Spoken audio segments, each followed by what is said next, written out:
Hey guys, welcome back to my blog. তো আজকে সকাল থেকে ব্লগটা স্টার্ট করছি।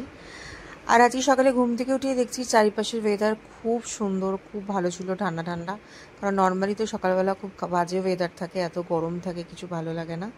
আর আজকে হলো খুব শুভ একটা দিন, আজকে হলো শুভ অক্ষয় তৃতীয়া। শুভ অক্ষয় তৃতীয়া সবাইকে, সবাই খুব ভালো থেকো, সুস্থ থেকো, এই কামনাই করি।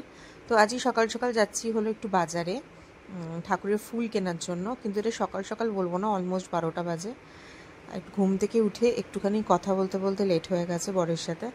তো এখন আমরা যাচ্ছি বাজারে। আমি জানি না যে ফুল পাওয়া যাবে কি না, আর যদি ফুল পাওয়া যায় মালা পাওয়াটা খুবই চাপের ব্যাপার। তাও আমি বরকে বললাম যে চলো, যদি মালা নাও পাই তাহলে একটু ফুল কিনে নেবো আর মিষ্টি কিনে নেবো।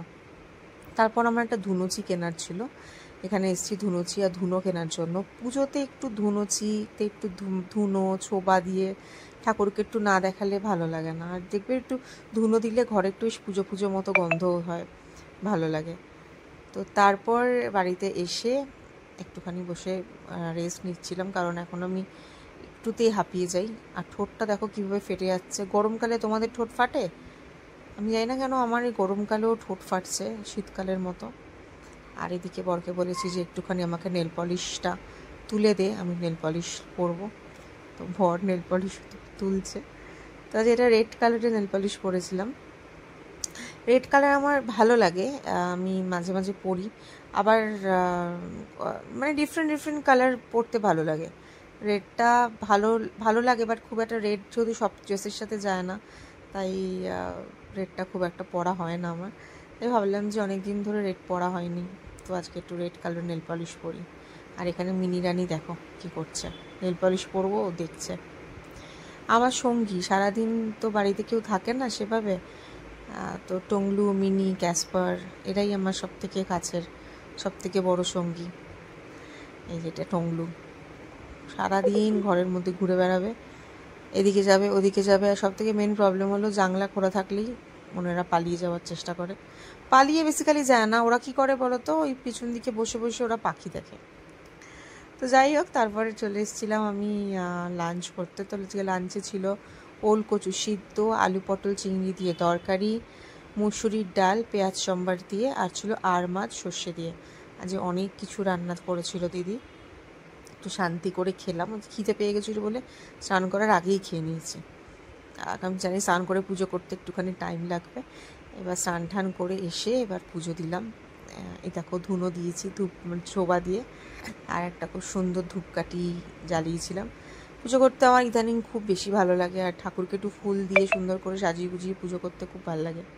তো মন মতো করে আজকে ঠাকুরকে পুজো করেছি। আর এই যে উপরে কানহা বসে বসে দেখছে আমাকে, আর এ পাশে রয়েছে গুরুদেব। তো এরপর আমাদের পুজো দিয়ে একটুখানি বেরোনো হচ্ছিল, একটু দরকারি একটা কাজ ছিল আর কি, সেখানে যাব। প্রথম ভাবছিলাম যাব কি যাব না, কারণ অনেকটা দূর, মানে সেই স্প্ল্যানেটের ওখানে। আর বরের যেতেই হতো আজকে। তো মানে একটু প্রবলেম হয়েছে, আমি পরে শেয়ার করব প্রবলেমটা মিটে গেলে। ততক্ষণ না প্রবলেমটা মিটছে আমি কিছু বলছি না তোমাদেরকে। প্রবলেমটা যদি যদি মেটে সেটাও জানাবো, আর যদি না মেটে সেটাও বলবো যে মানুষ কত খারাপ হয়, মানে এখনকার যুগের মানুষরা কত চিটিংবাজ হয়। তো যাই হোক, এর থেকে বেশি কিছু আর বললাম না। আর বাইরে দেখো ওয়েদারটা কত ভালো, আর জামা কাপড় আমরা আজকেই কেচেছি এই বৃষ্টি বাদলের দিনে। তো এখানে সুন্দর করে মেলে দিয়েছি। আর বরকে বললাম যে যাও স্নান করে আসো, তারপর একসাথে দুজনে বেরোবো। তো আমি তো আগে খেয়ে নিয়েছি, বর যদিও খাইনি। সকালবেলা একটু কমপ্লেন খেয়েছিলাম, আর বড়ও একটু আমার সাথে কমপ্লেনই খেয়েছিল। আমার বর সকালবেলা কিছু খেতে চায় না, এটা খুব বড় প্রবলেম। মানে ও সবসময় একটু টেস্টি খাবার পছন্দ, মানে লুচি পরোটা এরকম ধরনের খাবার দাবার ওর ভালো লাগে। তো যাই হোক, আমরা রেডি টেডি হয়ে বেরিয়ে পড়েছি। আর আজকে আমি জানি না কিছু মিটিং মিছিল ছিল মেবি।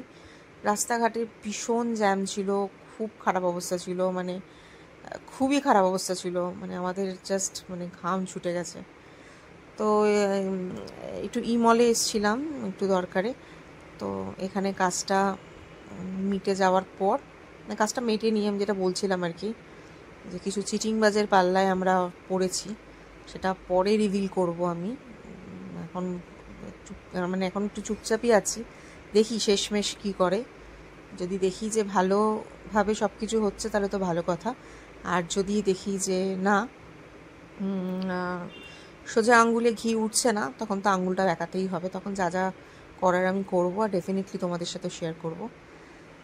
তো এখানে এই সমস্ত কাজকর্মগুলো করে আমরা একটুখানি বরকে বললাম যে তুমি একটুখানি খাবার খেয়ে নাও।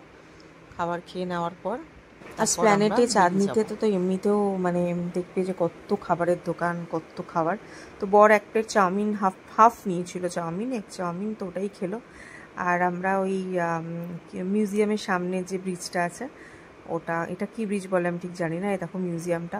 আমার না মিউজিয়াম দেখলেই সেই ছোটোবেলার কথা মনে পড়ে, আর কিরকম একটু ভয় ভয় টাইপেরও লাগে। আমি ছোটোবেলা খুব ভয় পেতাম মিউজিয়াম যেতে, আমি বাবার সাথে খুব যেতাম। এখান দিয়ে গেলে মানে এই সমস্ত পুরোনো দিনগুলো দেখলে সত্যি বাবার কথা মনে পড়ে যায়। তো এটাই ছিল আজকের ভ্লগ। যদি ভালো লেগে থাকে তাহলে লাইক করে